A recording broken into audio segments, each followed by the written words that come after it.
vai? Tudo bem? Bem-vindo a mais um shiur na nossa série, a Biblioteca Judaica. Estamos explorando a nossa cultura, a nossa Torá, como tudo isso que a gente conhece, todos os livros, todas as obras, todos os autores, onde cada um deles viveu, onde cada um deles agiu e por qual foi a necessidade de tudo isso existir. E agora, para quem lembra do shiur passado, estamos numa parte, talvez, das mais centrais e cruciais da nossa história. A época dos Tanaim. No shiur passado a gente descreveu um pouco do fundo, o fundo histórico de onde os Tanaim têm que agir em época de grandes reviravoltas. O segundo Beit HaMidrash é destruído e temos que agora pensar e decidir como manter a Torá viva. Os sábios que são responsáveis por essa época, como dissemos, são chamados os Tanaim. A palavra Tana em aramaico quer dizer aquele que repete. Na verdade, agora uma regra bem interessante. Todos os nomes são dados por aqueles que vêm depois. Os posteriores, eles nomeiam os anteriores a eles. Então Tana era, na verdade, a pessoa que repetia, era como hoje a gente poderia dizer, o gravador. A pessoa que nas yeshivot repetiam as mishnayot, repetiam as tradições que vieram das gerações anteriores, era chamado de Tana, o repetidor. E daí o nome, para todos os sábios que eram citados nessas repetições, ficou como Tana. Então, isso foi só um curioso. Vamos voltar ao nosso assunto. Os Tanaim.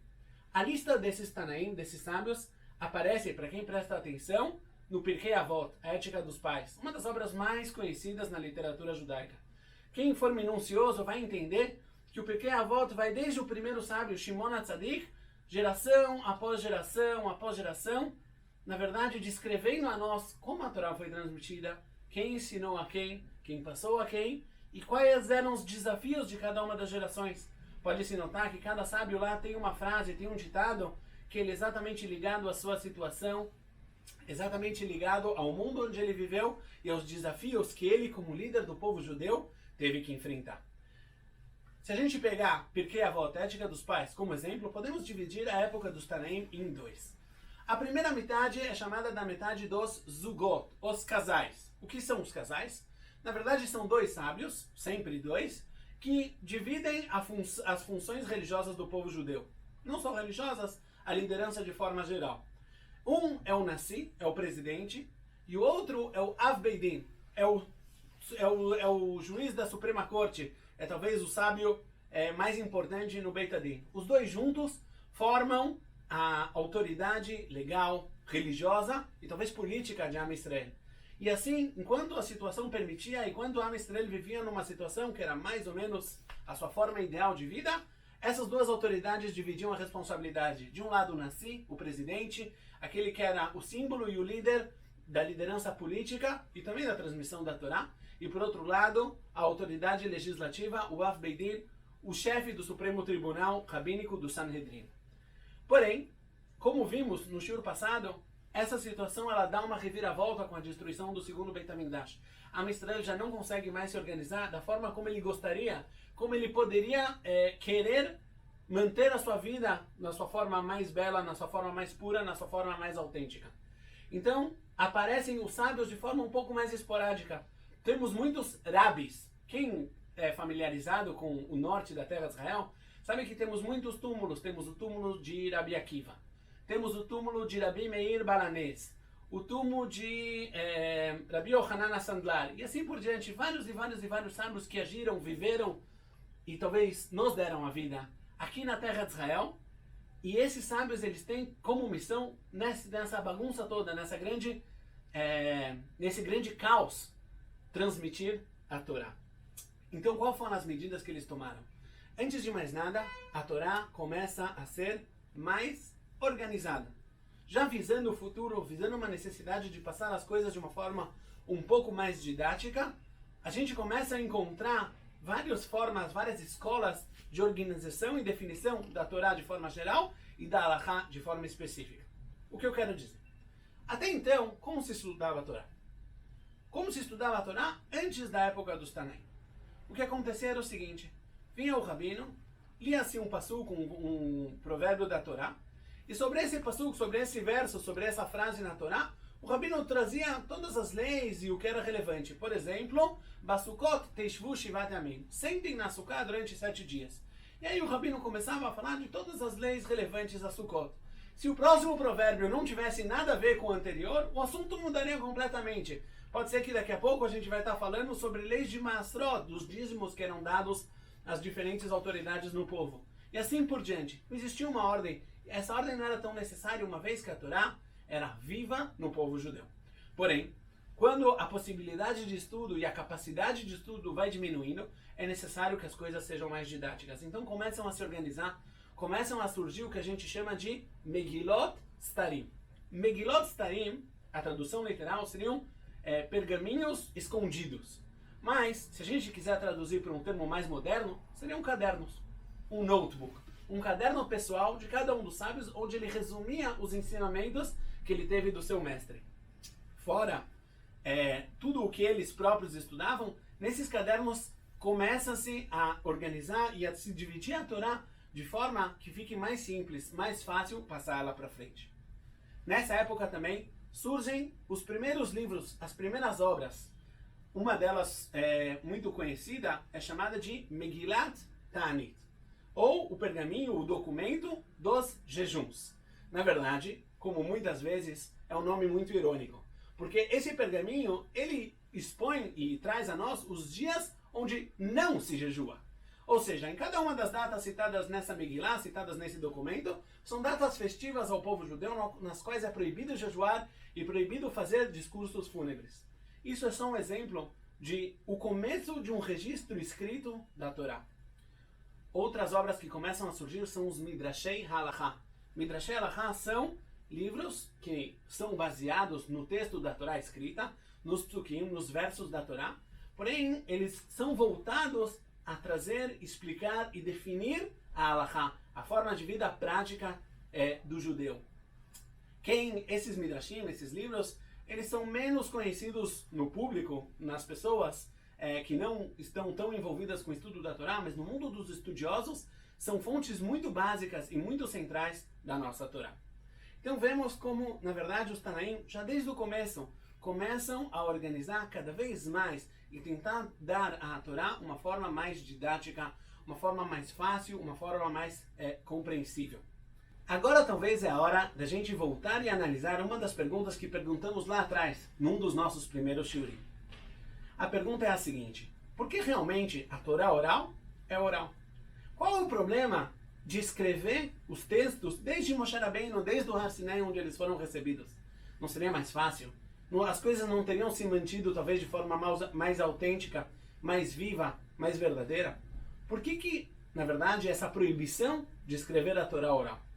Aliás, é bom saber, no começo da época dos Tanaim, e talvez até o final dessa época, não temos muitas obras escritas. Falamos de algumas que começaram a serem escritas, mas a Torá, na sua maioria, na sua matriz, ainda é transmitida oralmente até um ponto onde isso não vai ser mais possível. Mas por que realmente? A resposta primeira já demos algumas aulas atrás, que de forma organizacional é muito mais fácil e muito melhor não escrever a Torá. Parece curioso, parece difícil de entender, mas pensem comigo. Quando você escreve algo, você está dando o seu texto à mercê da interpretação, da compreensão de quem lê. Quando o texto, quando as palavras não são escritas e elas são transmitidas de forma oral, de mestre a aluno, de discípulo recebendo do seu Rav, nesse caso, quando algo não é compreendido, quando algo não é transmitido da forma mais clara, o aluno pode levantar a mão e falar: mestre, eu não entendi. O que você exatamente quis dizer? Dessa forma, é muito melhor e muito mais fácil manter a autenticidade e a exatidão das coisas. Querem uma prova? Até a escrita da Mishnah, que a gente vai tratar, Bezrat Hashem, nas aulas futuras, temos muito poucos livros escritos no judaísmo. Não sei, citamos aqui 24 livros do Tanakh e mais 4 ou 5 obras que existem até então. Porém, desde que a Mishnah foi escrita, temos hoje mais de 100 mil livros. Ou seja, 100 mil livros tentando entender o que realmente foi escrito na Mishnah. Quer dizer, o fato de eu escrever uma informação não torna ela mais acessível, mais compreensível, às vezes torna ela menos. Porém, existe um segundo motivo por que não escrever a Torá, e é dele que eu quero falar hoje.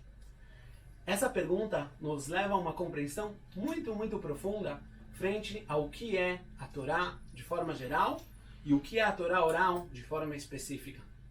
A Torá não é só um conjunto de informações religiosas. Não é um documento de leis. A Torá é nada mais, nada menos do que a vida do povo judeu. A vida do povo judeu da sua forma mais interior, da sua forma mais genuína, da sua forma mais verdadeira. A Torá é a forma de como o povo judeu expressa a sua missão no mundo. Ele se preenche da luz divina e espelha e difunde essa luz divina para toda a humanidade. Algo vivo é impossível de ser registrado num papel, em letras e em palavras. Talvez uma síntese disso, talvez partes principais. O coração disso a gente pode escrever no que é chamado talvez da Torá escrita. Porém, todos os detalhes, todas as minuciosidades de uma vida, como é possível registrar uma coisa dessas? Pensem vocês mesmos, se vocês tivessem que escrever um documento de uma pessoa que vocês conheceram muito bem, resumindo o que é a vida dessa pessoa. Talvez vocês vão conseguir resumir alguns pontos principais, mas englobar num texto tudo, toda a personalidade, todo o ser de alguém próximo, de alguém querido, é impossível. Não há palavras escritas que podem resumir isso. A Torá é assim. A Torá é o coração e a vida do povo judeu. Por isso, a única forma real de transmitir a Torá é através da própria vida. O encontro do discípulo com o seu Rav, com aquele que interiorizou o conteúdo da Torá, e ele reflete em todo o seu ser a verdade de Hashem. Essa é a forma correta de transmitir a Torá, essa forma genuína. Só então a Torá ela vai ser compreendida da sua forma verdadeira. Tentar entender a Torá só como um texto, como uma informação, como um bolo de palavras que eu tento achar uma lógica nela, é talvez pecar o seu maior conteúdo, a sua maior verdade, a sua maior intenção, que é a vitalidade e a fonte de vida de Am Israel. Aliás, isso é verdade até os dias de hoje. Mesmo depois de que surgiu a necessidade de escrever a Torá oral, de escrever a Mishnah e todos os livros que vieram posteriormente, a real forma de estudar e transmitir a Torá é através do contato vivo entre as pessoas, entre as gerações. Quem acha que ele pode estudar a Torá sem encontrar nunca uma pessoa que é preenchida de Torá, uma pessoa que recebeu das gerações anteriores e esse das anteriores até Moshe Rabbeinu, ele está se enganando. Apesar de que os livros são grande ajuda e os autodidáticos podem conhecer todo o conteúdo que estão escritos nos livros, mas o espírito da Torá, a vitalidade da Torá, a vida da Torá, ela só é transmitida de forma viva. Por isso, esse cuidado de não escrever a Torá, não transformar a Torá de uma vida a um papel morto, a um livro. É gozado. Nós estamos acostumados a entender e conhecer o povo judeu como o povo do livro. Mas, se a gente parar para pensar, isso que somos o povo do livro não é uma situação ideal. Gostaríamos muito mais de ser o povo da Neshama, o povo da alma, o povo da vida da Torá. É conhecido que a Mishnah, a palavra Mishnah, Mem, Shin, Nun e Rei, essas são as letras hebraicas, são as mesmas letras da palavra Neshama, da palavra alma na língua hebraica. Mesmo quando surgiu a necessidade de escrever todo o conteúdo, essa escrita ela tinha que englobar dentro dela a alma do povo judeu. Conseguimos? Provavelmente sim. Temos uma ajuda lá de cima. Mas a forma ideal é transmitir isso de forma viva. Aliás, eu aconselho a todos, vão, procurem, estudem, se conectem com essa corrente milenar de uma forma viva. De uma forma que você se sente parte da eternidade de Am Israel. Até o próximo shiur.